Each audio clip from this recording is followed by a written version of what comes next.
Buenos nachos, amigos, and welcome to another fine episode of Hallyujuku. I'm Petey Rafe, your man with no plan. Here with me, as always, is my co-compatriot, my friend, Brandon Cooper, aka King Kaz. How you doing, Kaz? I'm doing exceptionally well. I'm part of the animal kingdom today. I got a cat and a bear. Yeah, you got all of the animals come to you. All you need is like a deer and some flowers and some birds. And a monkey to hold up a baby lion and bless it. Bless it with the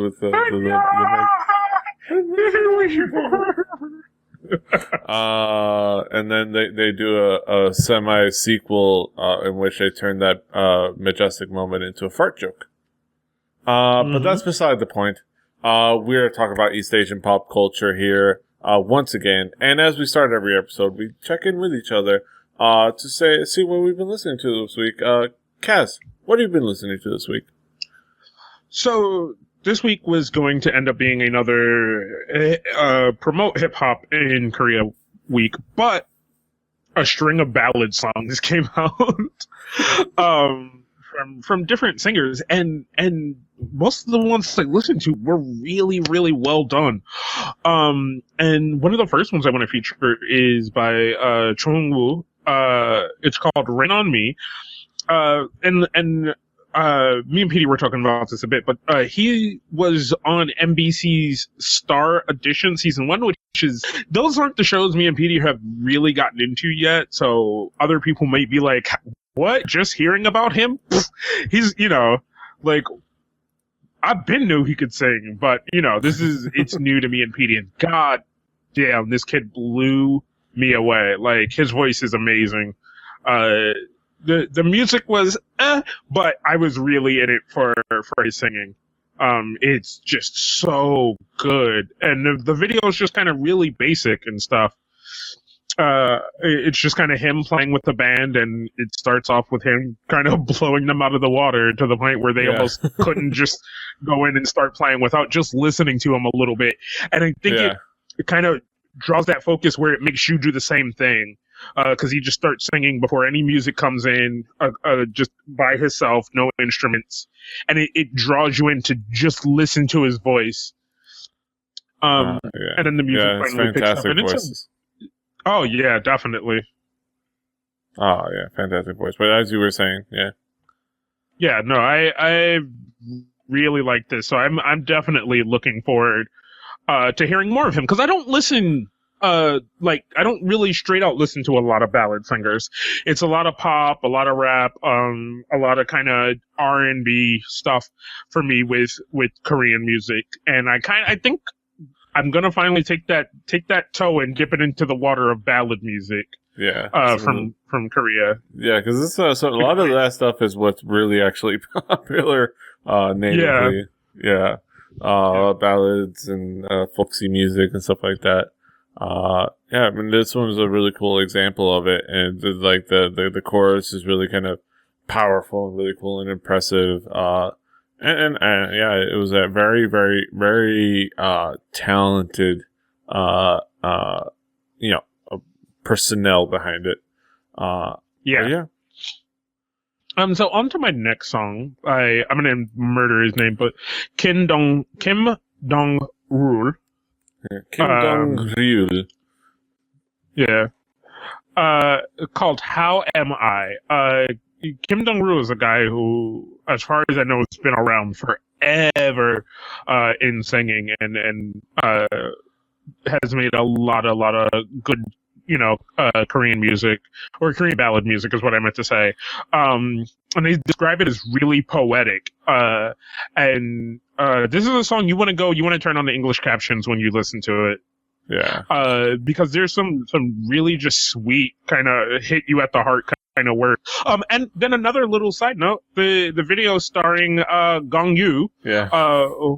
Who me and Petey have raved over in a bunch of movies, especially when we did our watch of Silenced, which is a really, really, really good movie. It's one of those things, it was on Netflix. I'm not sure if it still is on Netflix, but if it is, definitely go check it out and listen to the episode that me and Petey did on that, because man, we were just like, we fucking loved everything about that. Yeah, about especially his acting, and yeah, this one was probably applies to the next one. It's a really well sung song. It definitely this one, and I think even especially the next one, makes me think of like 80s soft rock a little bit. Yeah. 80s soft rock ballads like you listen to on easy listening radio at the dentist station. But I think it's really well done and really kind of cool and well written, and it's nice to hear it in a different language and from a different perspective. Yeah. And of course, Gong Yu is a handsome man. I don't like looking at him. Yeah. Yeah. And so, yeah, might as well just go to the next one, which was my favorite of the bunch. It's a duet with Zaya and oh god, I'm gonna murder her name. Yeah, and I've said it before. Hwani. Hwani can sing. And she's a lovely, lovely young lady. Yeah. So yeah, some fantastic. like they had the actors, a fantastic, fun little story. It's a fun song. Yeah. Yeah. It's just. I mean, did I say she? I meant. I'm looking at the video, so I said she. I meant to say Hanwi could really sing, and the lady in this video is just so. Ooh, she's so pretty. Yes. I know I've seen her in stuff. I can't place what I've seen her in. Yeah. But we almost have to kind of look it up. We got to figure it out. Do some research. Mm-hmm. It's got that classic having actors appear in the music videos instead of the singers.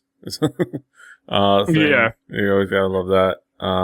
They tell a little cute story. And the video also features later on in the video Bebop.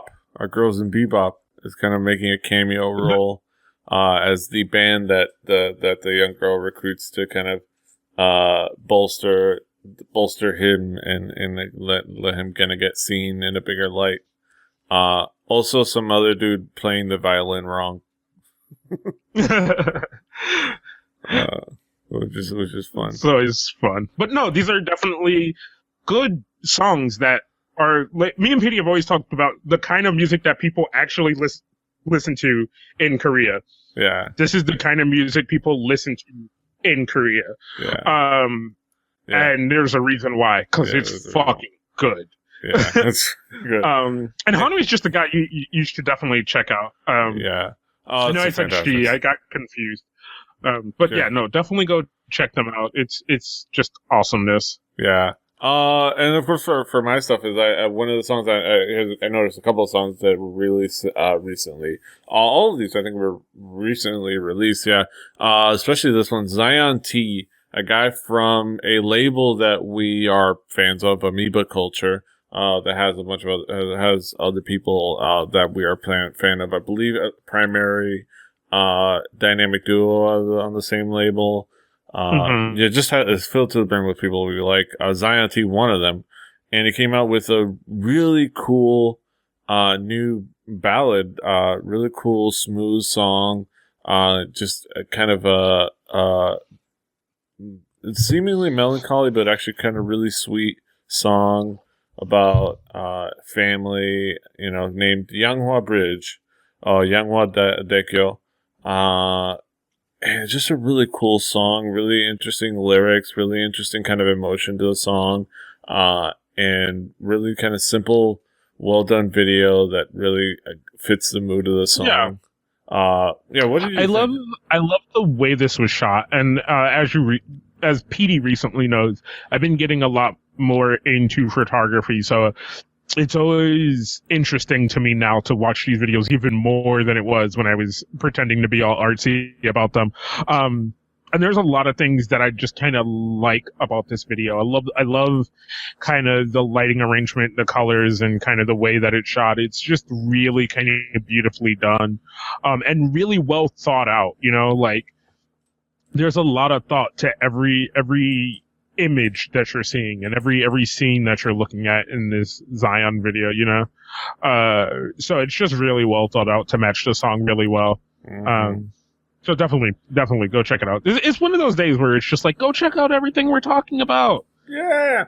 Zion.T, it's just a fantastic singer. This is really cool, like, sweet song, really cool, beautiful song that I really dug. And yeah, I really dug it. But moving on to the next track. So Setaji is in the middle of his comeback. Setaji, for those in the know, is the guy at the head of Setaji and the Boys, the group that single-handedly changed the entire face of Korean pop music. Triple-handedly, I guess. A group that also featured our buddy and YG. So it is a group of legacy. But Setaji has, continued his career, has gone back and forth between retiring and coming back into music, and even going to the States, getting married, living his life, and he's come back with some new music. And this time, actually this is one half of a kind of a duet, sort of, with IU. This is kind of IU's half of the song, and I don't think they've released it yet. But Setaji is going to kind of have a follow up of his own. I was slightly confused for half a minute because I was like, am I in the wrong dog? I was like, which song clearly says IU? Yes. This is IU's performance of a song that Setaji composed, and then he's going to provide his half of the song. This is Seogyeokdong. And it's just a very interesting song, both musically and like visually. The video's cool and odd and very well acted, I think. These kids that are kind of caught in, this air raid time, and, just this chance meeting and just this song that was kind of this, electronic tinges and like this really cool haunting singing from IU. And IU's singing really shines in this song. Like, IU is a fantastic singer. Like, I've been missing out on IU. Like, I've just kind of been like, oh, I want her to release something. I want her to release something. I want her to release something, Yeah. And so this is just lovely to finally be able to hear something from IU again. Yeah. It's like, it's something very well written, very well done. I love the electronic tinges and that permeate it, and kind of the mood that it sets. What do you think about this song? I like it overall. The electronic beat kind of loses me at points, but overall I really, really, really enjoy what I'm listening to and the composition of it.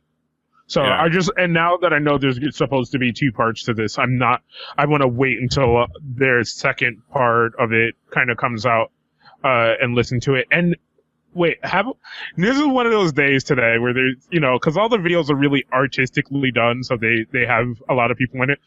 Isn't that the same little girl from Good Doctor in this video? Or am I being racist? I don't know. Cause I don't remember if I see a full shot of her face. I know. Go to about, let me see here. I know this makes great radio. I know he is, go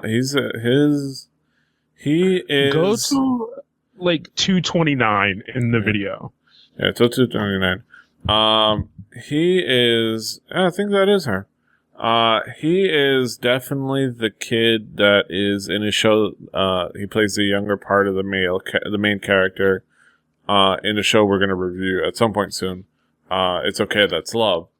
And then, just so people know, I started watching it today, but I'm not going to give my thoughts on it today, because I at least want to, really get through the first episode and maybe start the second.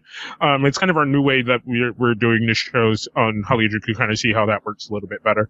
Mm-hmm. But yeah, you can definitely see her around like 238. Yeah, 238. Yeah, I saw her. She's definitely that young girl. And then he is the guy.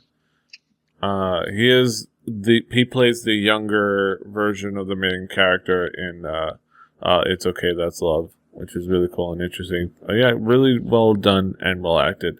and I really dug this song. I'm looking forward to Sateji's version to come out. And then last video is just a little cool little video.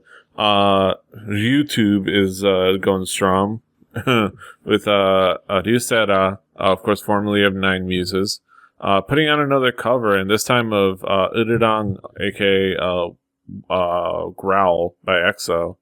And it was a cool little, fun little low-key cover, and it was kind of fun, and she did a really good job of singing it, and she had a different feel to it. It's really cool seeing kind of how she's growing in her cover making. Like, she's definitely the look and the sound of it is definitely 2009 YouTube cover world, 2010 YouTube cover world. So it's like, you can't really kind of put it up there with the Pamplemousses of the world, but but she's doing a fun little job. I don't know. What did you think of her cool cover? I liked it. I liked her singing of the song. I guess I kind of liked her take of it, but I really, really like knowing the Ururang song, like knowing the song, you kind of want the upbeat hypeness of it. Yeah. So it kind of just fell in that point, but she has a lovely singing voice, and I appreciated it overall. But it was just like, oh, now I want to go dance to the song, which is kind of what it's meant to be. Yeah. But it's still a really fun little cover, and I was worried because she hadn't posted anything on anything in a little while. I guess she was just kind of resting up, but it was cool to see a new cover from her. But that's it. That's just nothing major about that. Just a cool little cover. Go check it out.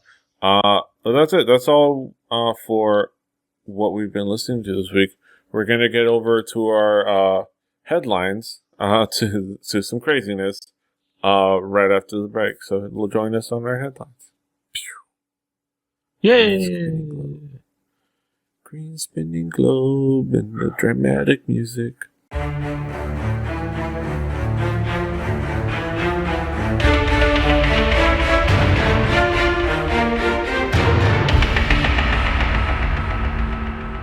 Hi folks, welcome back. We are here with our headlines to talk about some topical topics.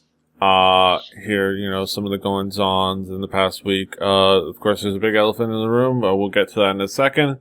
But let's throw in some quick little headlines before then. First off, in American expansion news, we have Ailee takes a photo with Beyonce's producer Shea Taylor. American debut in the works. Solo artist Ailee, a young lady we all love and adore, has attracted immense interest after sharing a photo taken together with famous producer Shea Taylor. Of course, I love that the headline says Beyonce's producer, because that's going to be the obvious connection. But just to provide context, he's not just Beyonce's producer. He's worked with Rihanna, Neo, Chris Brown, a bunch of other people. He's also under a Rock Nation label. And apparently the news from this is that YMCA Entertainment said that she's not only worked with Shea Taylor, but a few other producers. And they're kind of plotting and kind of planning on kind of an expansion of the American market.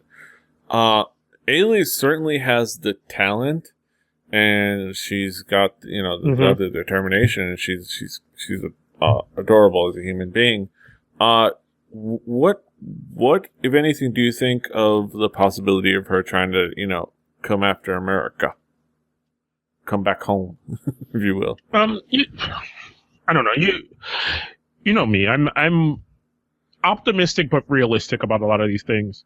And as xenophobic as the Asians are, when it comes to music, the American audience can be just as xenophobic. And it's just kind of one of those things where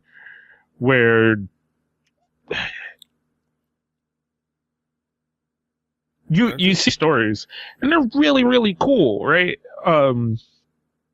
But at the same time, you kind of have the understanding that it's just like, oh, yeah, that'll be cool, but you know, it's just like eh.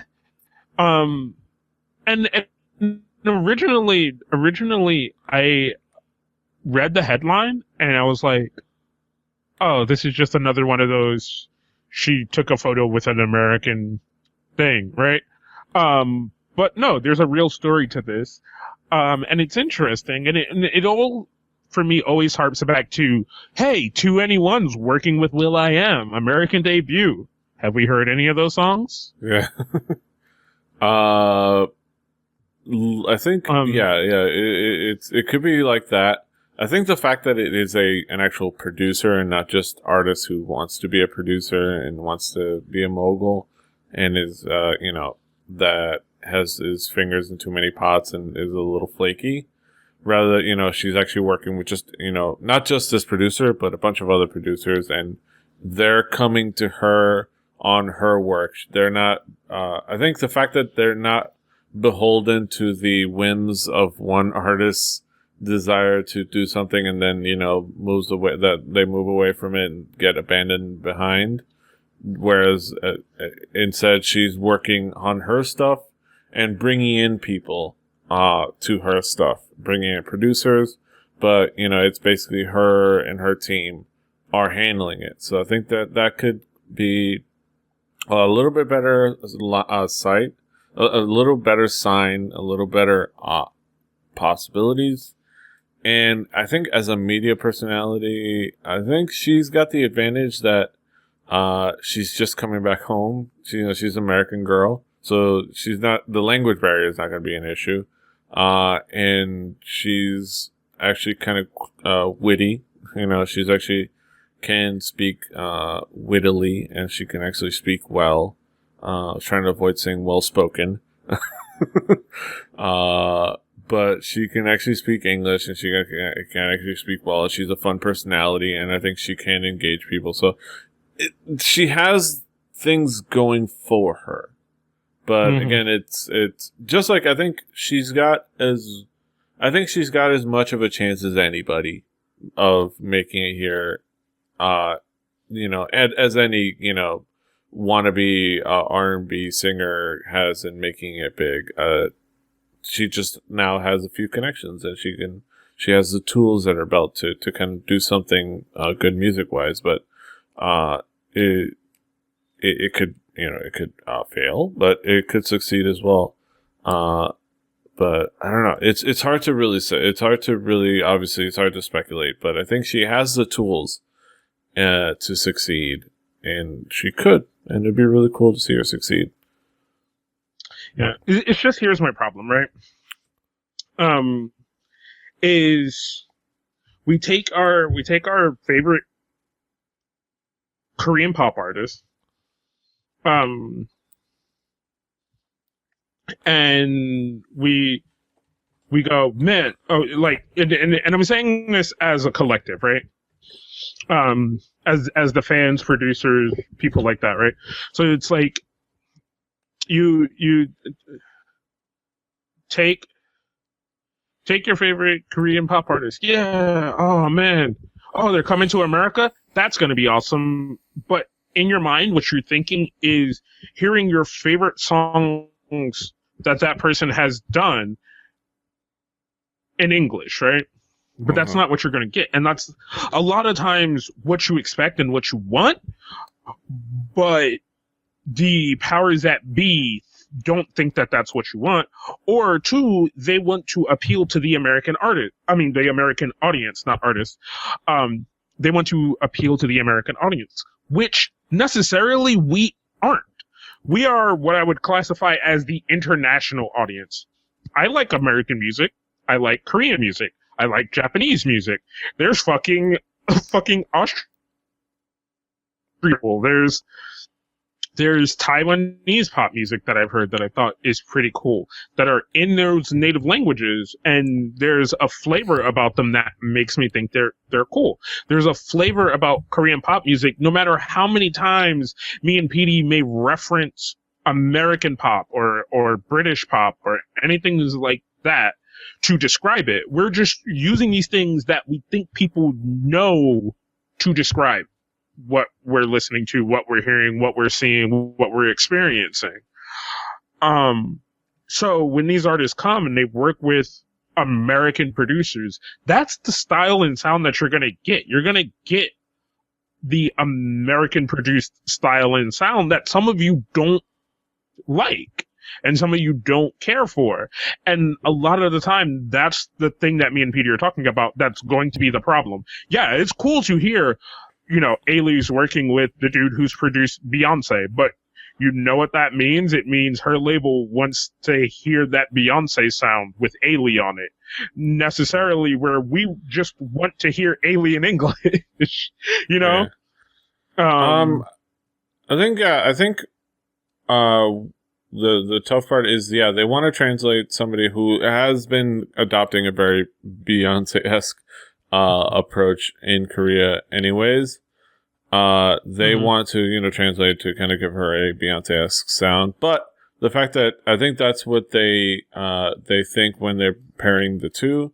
But when you get them in the studio, it might end up something different. But yeah, like I said, it's going to be kind of reworking, kind of thinking of things to appeal to an American audience. So I think what's tough is sometimes what we want is not necessarily what what the rest of America wants. And sometimes, it might be something where it might be a good idea from a brand building and from a, actual music business perspective to not necessarily try to do the same thing. But, and that could be the approach. But at the same time, the problem with that isn't necessarily that they don't make music that we like, but that a lot of times they hammer out or smooth out or excise the things that make them unique, and leave behind only the stuff that they already have, of course, because there are unique parts to these music, especially Korean music, but this core of it is very Western pop influenced. So the stuff we know a little bit translated and a little bit adopted, but with some unique flavor. But sometimes they try to take out that unique flavor, and you're left with kind of also ran music. So yeah, it's the kind of double-edged sword where it's understandable that they mainly want to focus on what's going to succeed, but sometimes they don't think that part of that is bringing a unique flavor. So I mean, they okay. can. I have this example, right?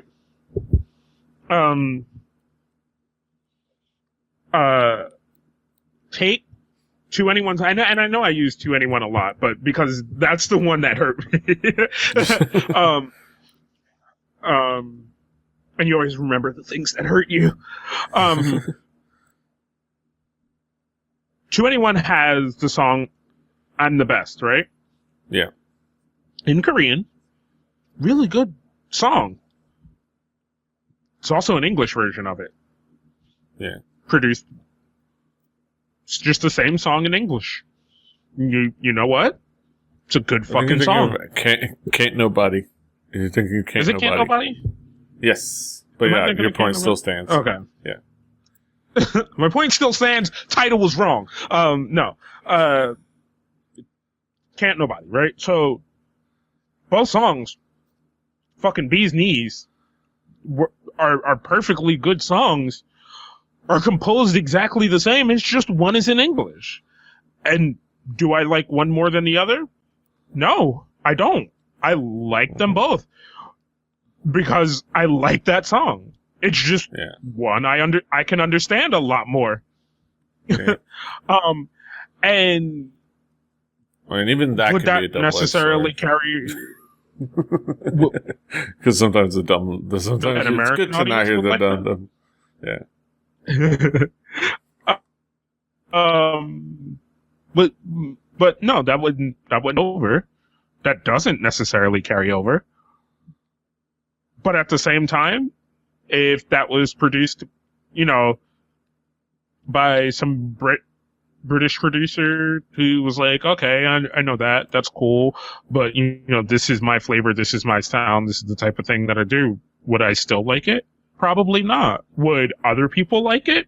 Probably. You know, and it's those kind of things that they have to think about going in. So, are they going to cater to me? Fuck no. Are they going to cater to the dude who's produced songs that has 20,000 listens, 100,000 downloads on iTunes, you know, and shit like that? Fuck yeah, you know? Yeah. Um, So I think, like I said, I think the conclusion to draw is that, she has the tools. She has, I think the wherewithal, and I'm sorry to say this, but as an American kid, the wherewithal to voice her opinion mhm.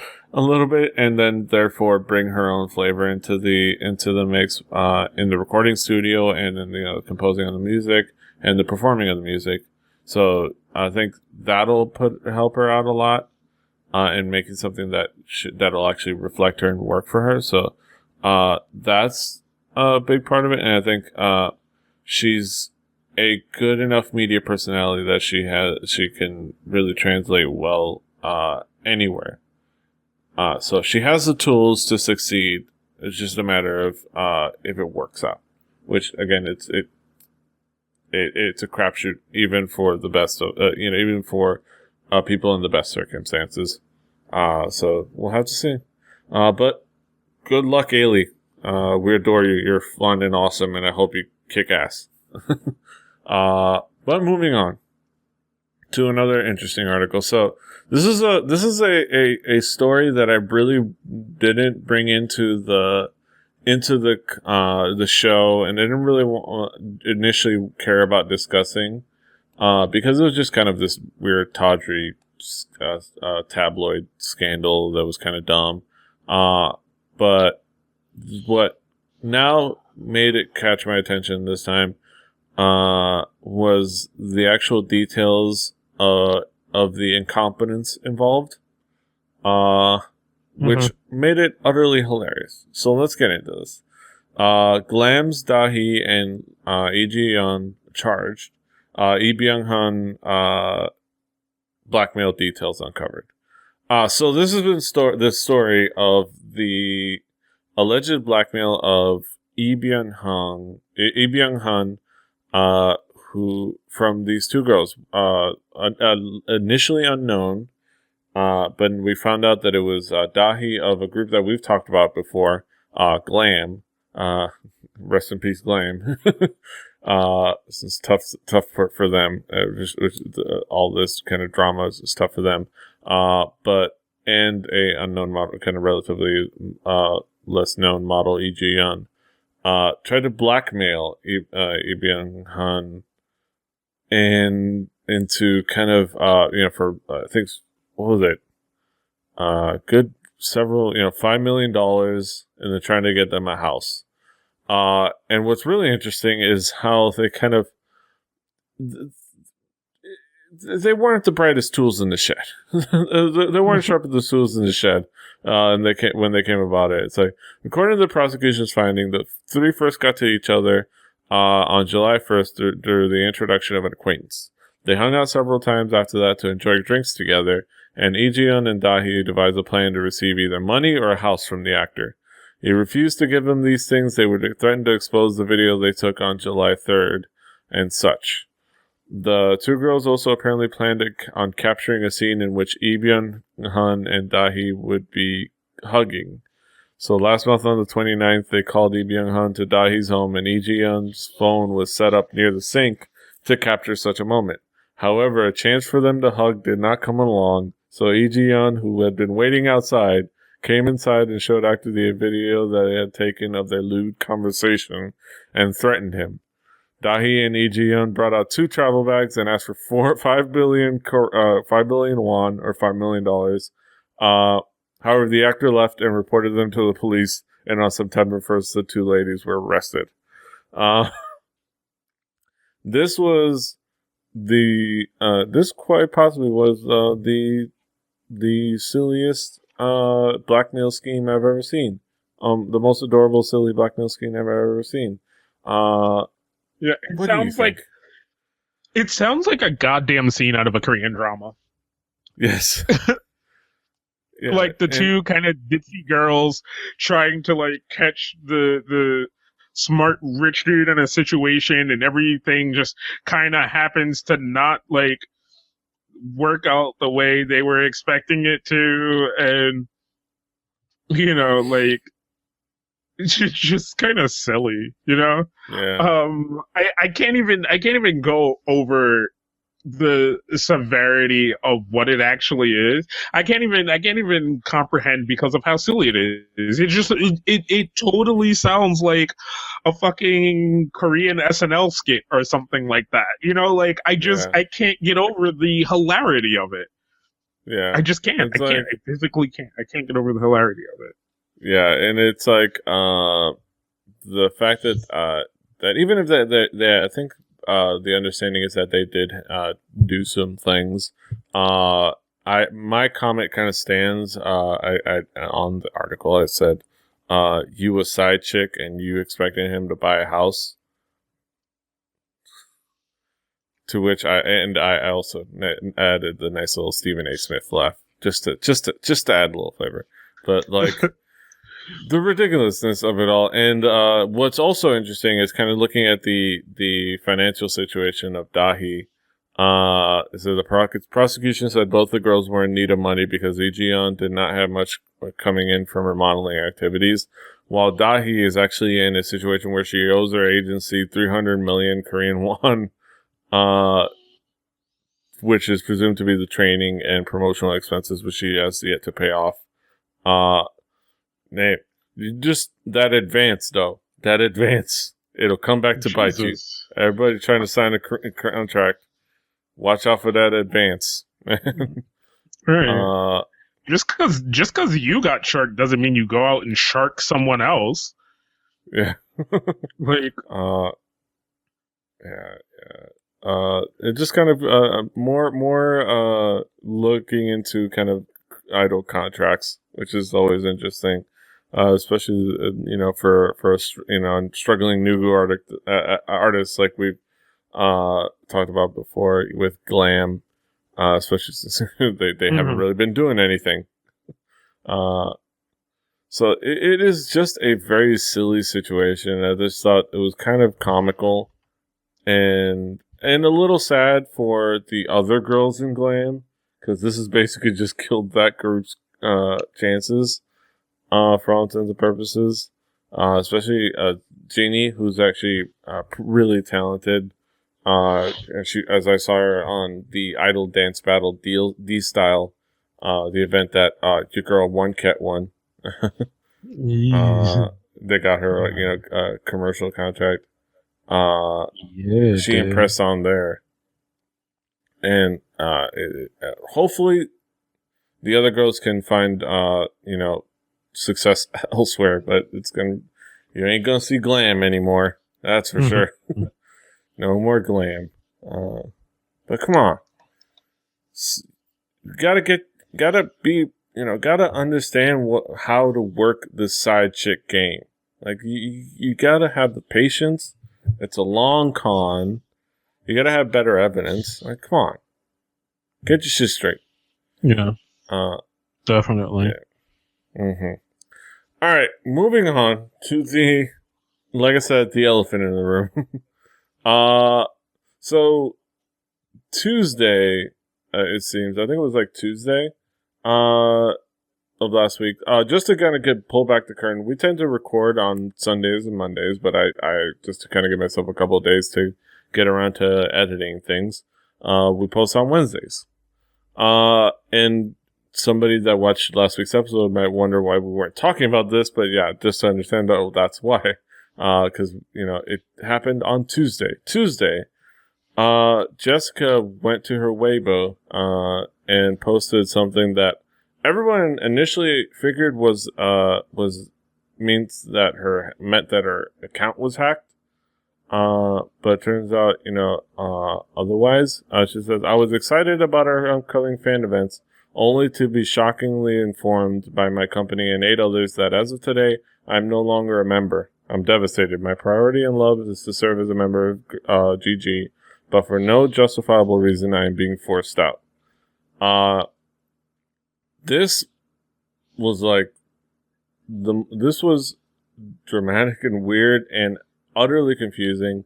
A lot of people were thinking that she was hacked, that this was kind of just one of those freak things.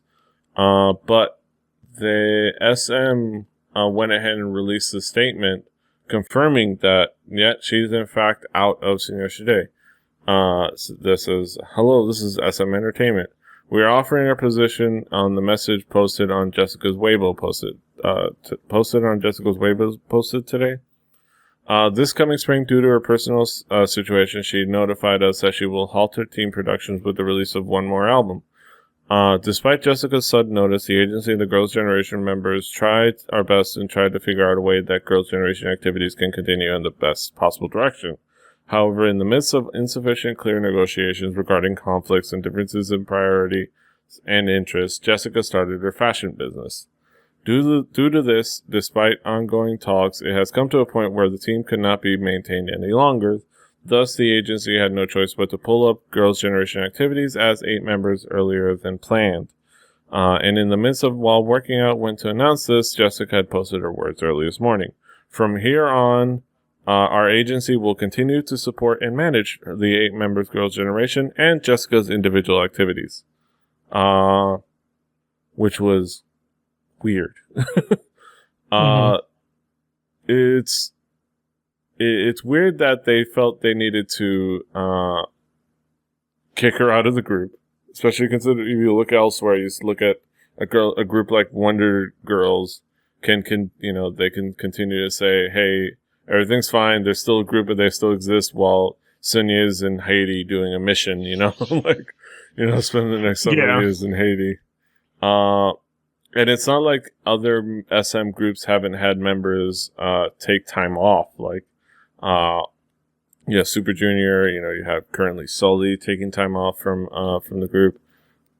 So the move to basically kick her off of Senior Shide, and for all intents and purposes, they say they're going to continue to support her individual activities, which really means that she's still under contract, and they're going to keep her under contract for as long as possible, because it's SM. You got to sue to get yourself out of contract. Yeah. Is definitely odd, and there's been a lot of speculations about why.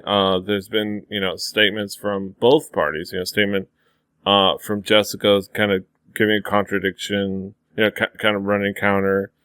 She says that she was given explicit permission to start her fashion business, Blanc, but then things got kind of turned around.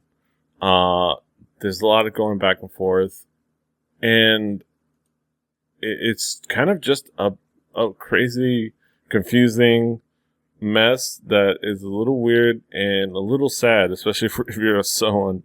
I think a lot sad if you don't have a lot of perspective. This was the group that for the past 7 years I thought, oh yeah, they're just gonna roll out like this, this 9-member group roll out for the rest of their careers, and then all of a sudden, oh nope, not anymore. They're not immune. Did you have any thoughts as this was kind of breaking throughout the week? I don't know. It's one of those things where I happened to talk to other GG fans that weren't you, which is weird. Yeah. But there's a lot of vitriol that I think is still on the back burner to be like, okay, you have like 2 seconds to say that this was a joke. And the longer this seems to go on, I think any kind of anger or anything like that is just met with a lot of confusion. Because like you said, this is just one of those weird things where there's definitely way more going on than what's being given at the surface. Even with the maybe accidental posting of anything or something like that, or all these kind of things, there's something. Everything on the surface seems really weird and eerie, and then it's one of those situations where, like in a horror movie, you're already getting the eerie feeling, but for some stupid reason the person keeps pushing on, and you get into the house and you find some fucked up shit. Yeah. I feel like that is what kind of is going on, where we're all taken aback and kind of like, she was doing fashion stuff, so you kicked her out? Like, what? And there just has to be more going on to this, and other things going on than what is at the surface. Yeah, I think one of my preferred theory, I think one theory that really does make sense is that, from, again, Asian Junkie kind of, always kind of putting things in a really cool perspective, is that, it could be just as simple as the fact that Jessica was pushing Blanc. Blanc was something that she was doing, and she was an activity that she was doing that they weren't getting a cut of. Like, they're not getting any money off of it. A big part of that is that, and it very evidently was the fact that anything Blanc was always promoted as coming from Jessica Jung. Not Jessica from Senior Shide or Senior Shide Jessica or anything like that. It was Jessica Jung. No, she doesn't mention Senior Shide or Girls' Generation in the promoting. So therefore they can't make any money off of it. And I think further, illustrated from, one of the comments is that, and I want to give them credit, William Blake in the comments really kind of put it into perspective of thinking of this less of like, entertainment industry thing and more like the mob. And if you think about it like that, she was going out there doing business and making money, and the family wasn't getting a cut of it. So that they didn't quite appreciate that. It's I think if you're looking at that perspective, it really does. That seems like it could really make sense. Like, there's a lot of the story of what she brings up is the everybody saying, everybody giving her express permission and then kind of turning on her.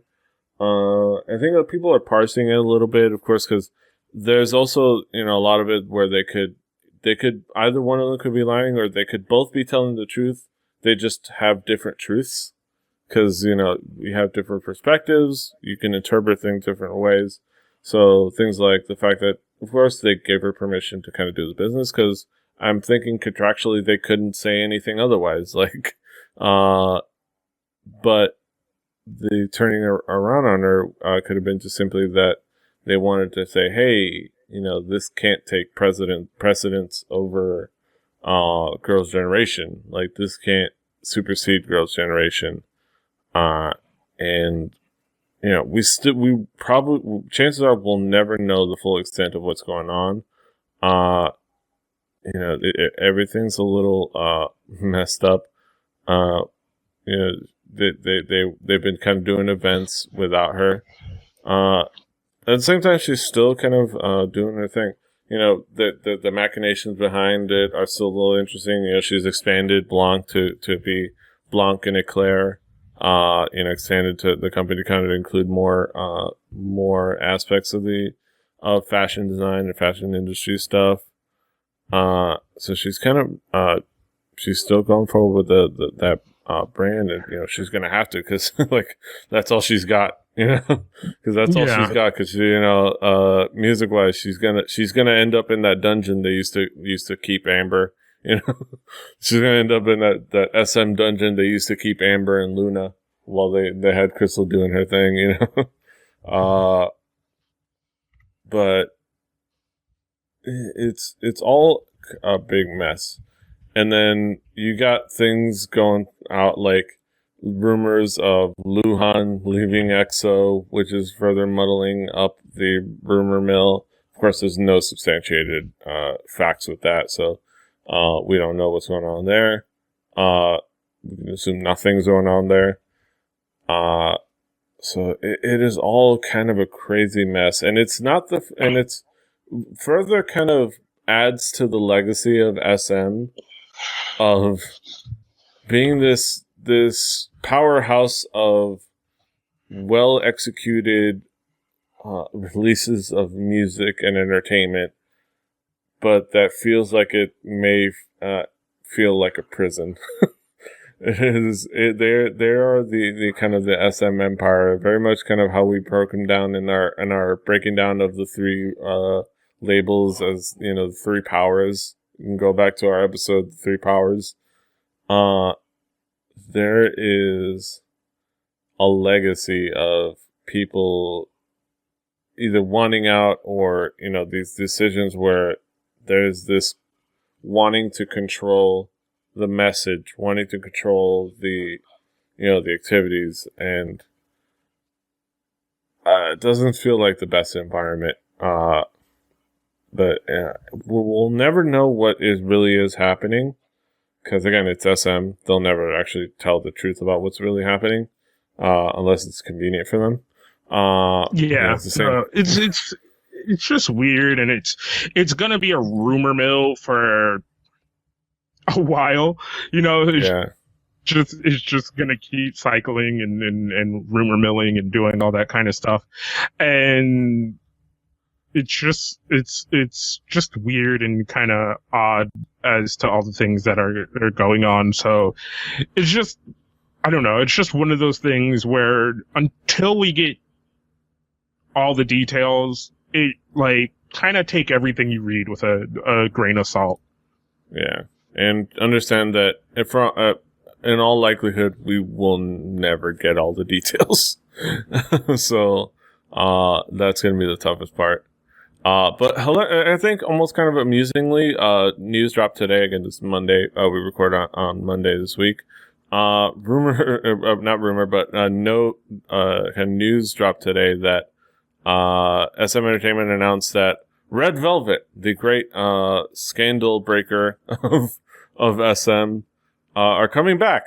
You know, they just like they debuted fresh off of FX's sudden hiatus. They're coming back, like really right now, next week. Hey, you know, I know this is crazy, but hey, Red Velvet's coming back. Hey, talk about Red Velvet now. Red Velvet, check it out, Red Velvet. And they're coming back with a remake of SES's "Be Natural." So they're coming back with a song that's already been made and doesn't really have to be reworked all that much. So no effort needs to be made. It's almost like they needed to get something done really quickly. Yeah, I don't know. I don't want to harp on other groups, you know? I know. It's not Red Velvet's fault that SM is using them this way. They are lovely girls and they sing really well. And I think I keep saying this just because I think it's if it is in fact what they're using them for, again, I say this in defense of Red Velvet that it's not cool. Like, it's a disservice to, you know, several talented young girls that you're using them to kind of divert attention away from your scandals again. And again, for all intents and purposes, it could mean nothing. It could be that they simply wanted to release something on my birthday. And you know, and if that is the case, I thank you, SM, and I you know, I understand, and I'm very appreciative of. But hopefully that is the case, or you know, something else other than using these lovely young girls for the sake of publicity and good PR, you know, and distraction, you know, kind of wag the dog or wag the girl group, you know. It is. SM Entertainment is one of those interesting kind of nuts that I wish I could successfully crack. It seems like this monolithic kind of organization, but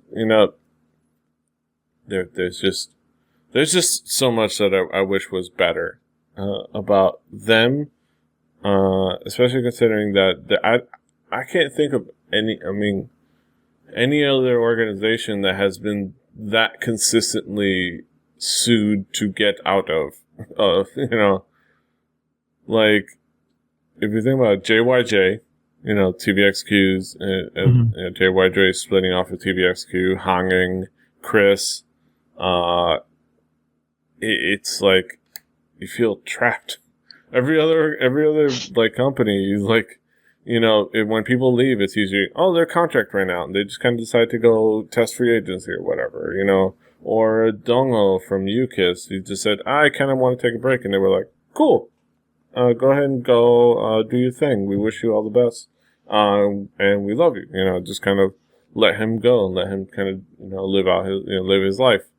But it's like even this, they kicked her out of Girls' Generation, but the little at the end was like, we will continue to support Jessica in her individual activities.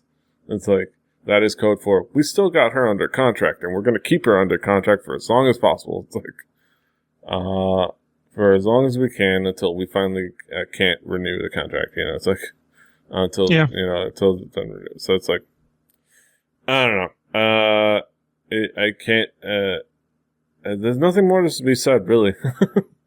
It's just more rambling. It worries me. I hope for the best for Girls' Generation. It's a group that I do genuinely enjoy, and I want the best for. I do hope for the best for these girls, FX.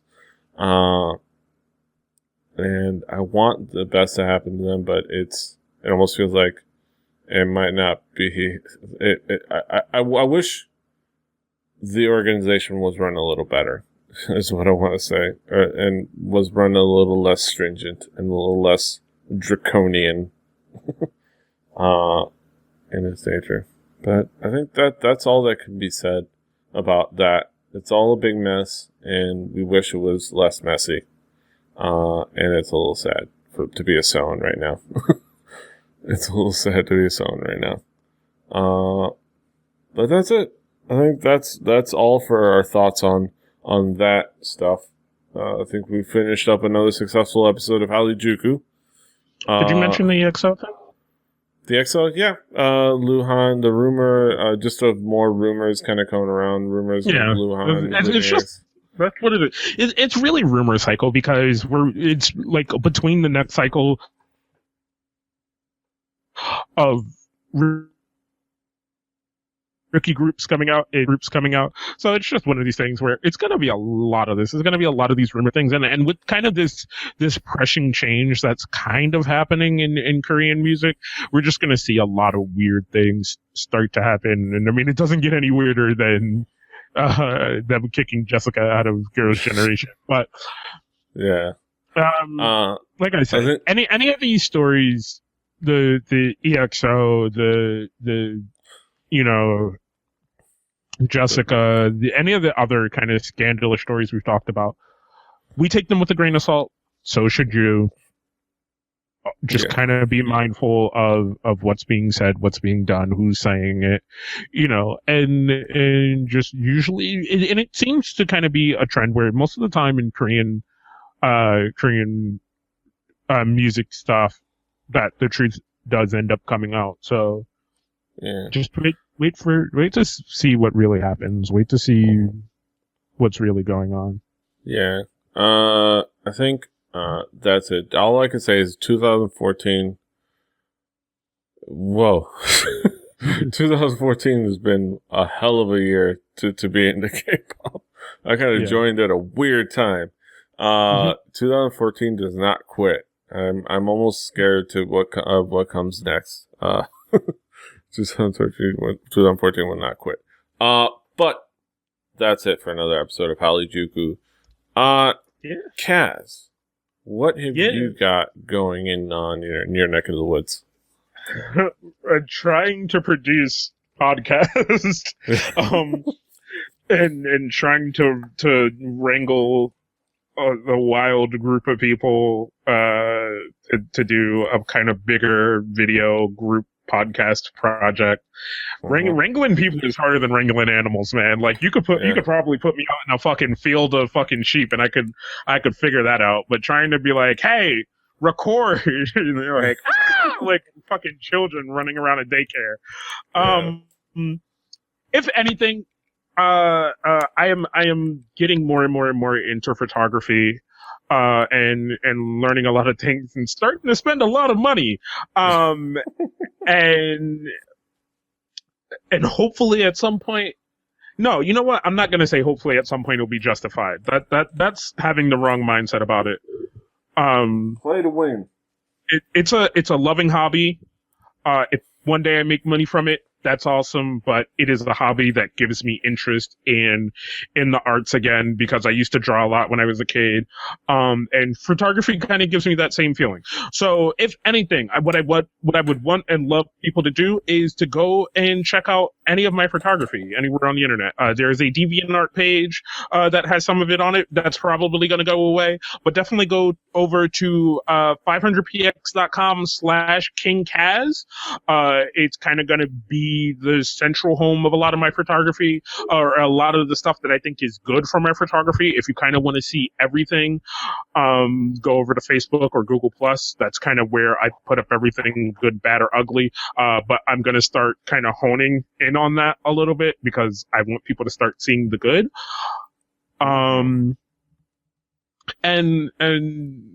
Just, I don't know, just kind of keep a lookout for those things. Definitely come back and listen to more Hallyujuku. And this is the time where Petey says links, and then I end the show. Yes. About.me/KingKaz. About.me/PeteyRave. You can follow me at PeteyRave all over the internet. Hallyujuku on Twitter. Kpoppodcast.com is the easy link you can give your friends and your frenemies, and maybe even your enemies. I don't know. But, just share that, subscribe, like us, subscribe to us, review us, give us some feedback, let us know what we do well. Yeah, you know what? That is something I would definitely love to get. Whether you've been listening to a few episodes or whether you just randomly came across us, just drop some thoughts. Even if you think, oh, they're cool guys, but I don't really have anything nice to say. Let us know why, so that we can make a better product going further. Because that's what we want to do. We want to be able to make a better product, be able to give you the things that you want to listen to, because we have fun doing the show, and it's really not much effort from us. It's a lot of effort for Petey, but it's just one of those things, that it would be good to know what we could do to keep you as a listener, have you come back, do all those kind of things. And namely, if you really want to listen to really, really good podcast that me or Petey do, go check out Record Breakers, go check out Fanny Pack Wrestling Podcast, go check out Shooting the Shit with Two Nerdy Black Guys. We had a great, awesome episode the other day that went up, and we should have been recording one this weekend, but I totally forgot. I need a doc and an assistant. But yeah, go check out those things. Let's all enjoy, and let's all think of happier times with this picture that I just put it there. But until next time, hasta los huevos. Bye. Annyeong. Annyeong. Fighting. Fighting.